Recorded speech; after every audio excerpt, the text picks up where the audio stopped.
Hey everyone, welcome back to Red Tool Woodshop. In this video, I'm going to show you how to make this tripod plant stand.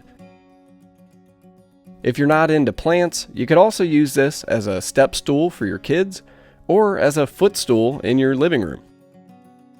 This is a really fun project that doesn't require a lot of material, and it's pretty satisfying to see how this whole thing comes together. So if you want to see all the steps it takes to make this, make sure to stick around till the end. If you'd like to follow along with free plans, you can check those out over on our blog, which is linked directly in the description box below. To get started on the three legs, I cut a piece of 6/4 walnut down to 17 inches at the miter saw. Then I squared up one face and one edge over at the joiner. Over at the planer, I took the final thickness down to 1.25 inches. Last stop was the table saw, where I set my fence at 1.25 inches and then ripped my three legs down to size. To cut the legs to final length, I used my auto scale miter sled. I first cut one end nice and square, then I flipped it around, lowered my stop, and cut each leg to 16 inches long. To join the three legs together, I'm going to make a simple half lap on all three legs. And to do that, I'm using my Ultra-Shear flat top Dado blade set. With a 3/4 inch Dado stack installed, I don't have enough threads available on the arbor to install both the standard arbor nut and washer. So instead, I'm using the Dado nut, which has a smaller profile, by combining both of them into one. Next step was to lay out the location of the half lap.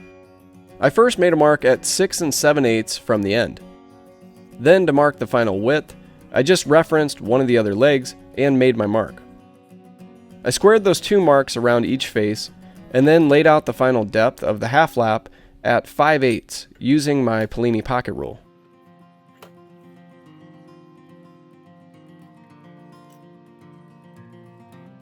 With the layout work all done, I set my Dado stack to the proper height and then set the stops on my fence and drop zone to make these cuts repeatable for all three legs.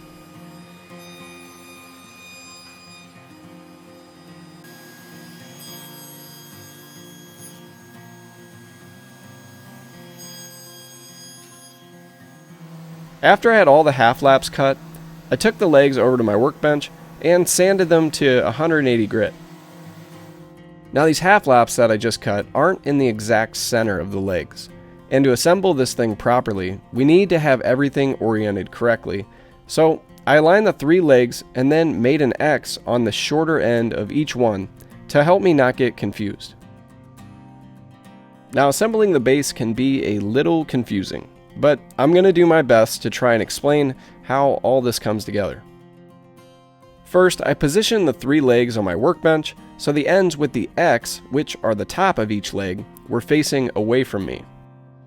Next, I placed the left piece at about 45 degrees with the half lap facing up.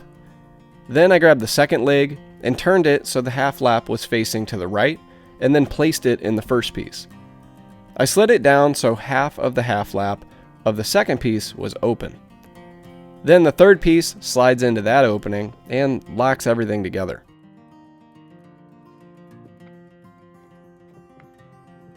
You'll know you have it assembled correctly if you have this little pocket between all three legs like you see here.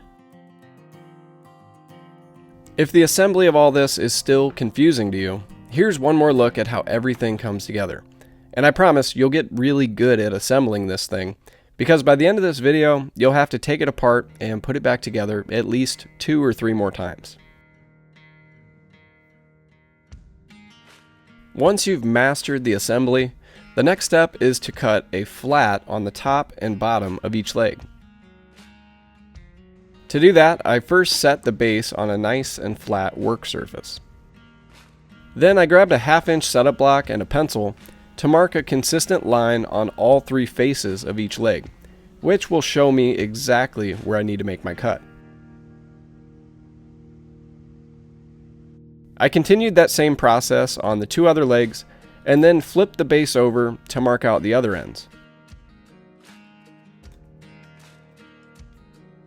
With the layout all finished, I disassembled the base and clamped one of the legs up in my vise.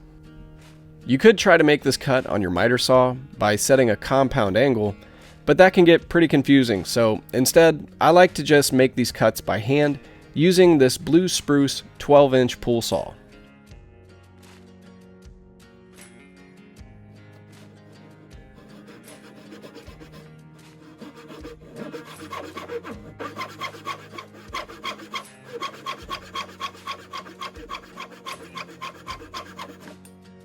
I like to aim for making my cut just a hairline away from my layout marks so that I can dial everything in perfectly in the next step with my block plane. After I had all the flats cut, I assembled everything and verified that the base was sitting nice and flat. To attach the base to the top, I'll be using 3 dowel pins, and I'll only be drilling holes on the ends of each leg that I previously marked with an X.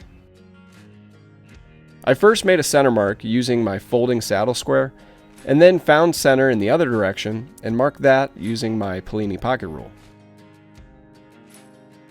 Since this is a compound angle that I'm drilling into, I chose to use the Duax Angle Drilling Table at my drill press.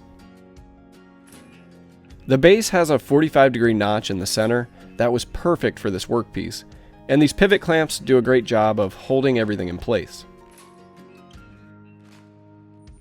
The angle at which you have to set this to, it may differ depending on how well you did making your cuts in the previous step. But for me, I set the Duax to 36 degrees. I drilled each hole 3/4 of an inch deep using a 3/8 inch Forstner bit. I do have a depth stop on my drill press, but I just chose to use some blue tape to act as a depth stop instead.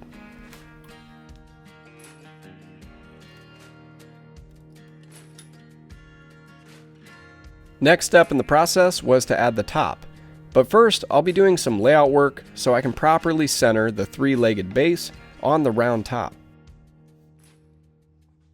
To do that, I need to find the exact center between these 3 legs, so I reassembled the base and then installed 3 of these dowel center transfer plugs into each hole. Then I flipped over the base and pressed the 3 pins into a scrap piece of MDF. To make this easier for you guys to see here on video, I went ahead and circled where those pins made an indent.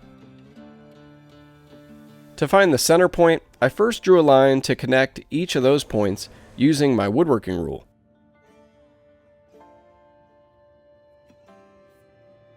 Then I found center on each of those lines and connected that center point to the opposing point on the triangle. Now in the middle of the triangle where those 3 lines intersect is our exact center point, which, if you're wondering, is 5 3/8 of an inch away from all 3 points on the triangle. To transfer these dimensions over to my actual workpiece, I first made a deeper indent at the center and on one of the outside points.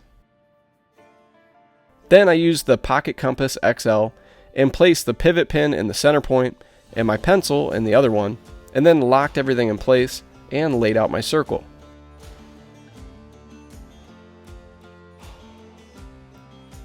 After confirming that the circle intersected all 3 of the points on the triangle, I was ready to move over to my actual workpiece that I'm using for the top, which is some 1.25 inch thick curly maple that'll end up being about 13 inches round. I began by securing it to my workbench using some double-sided tape. Then I found center by marking out the diagonals. Next, I laid out my circle with the pocket compass that I just set up in the previous step. I double-checked real quick to make sure that the points on my transfer plugs lined up and everything looked good. So I pressed the pins into the wood to lay out my 3 hole locations.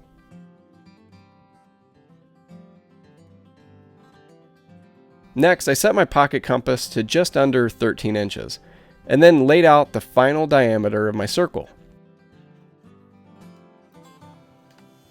To cut the circle, I'll be using the multi-function router base.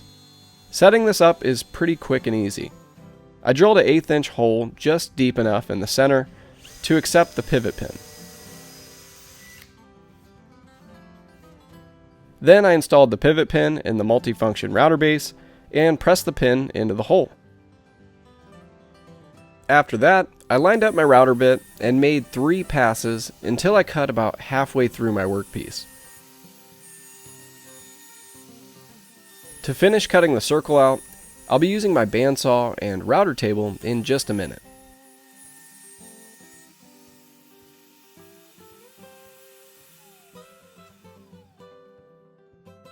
But before I did that, I drilled out the 3 dowel pin locations using that same 3/8 inch Forstner bit and drilling each hole 3/4 of an inch deep. To finish cutting out the circle, I cut the bulk of the waste away at the bandsaw, making sure to stay about an 1/8 inch away from the finished edge of my circle.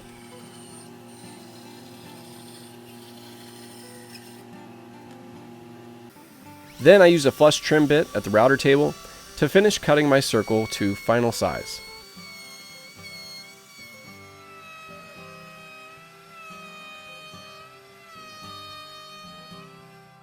Last bit of work I did to the top was to just add a 1/2 inch round over to each side.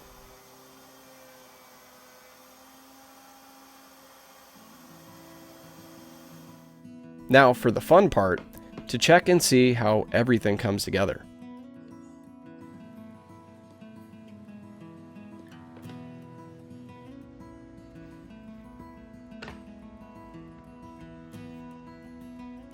With everything fitting nicely, I moved on to sanding and finishing. I sanded each piece to 180 grit, and then I finished it off with some Rubio Monocoat Pure. With everything all finished, I assembled it all, hopefully for the last time.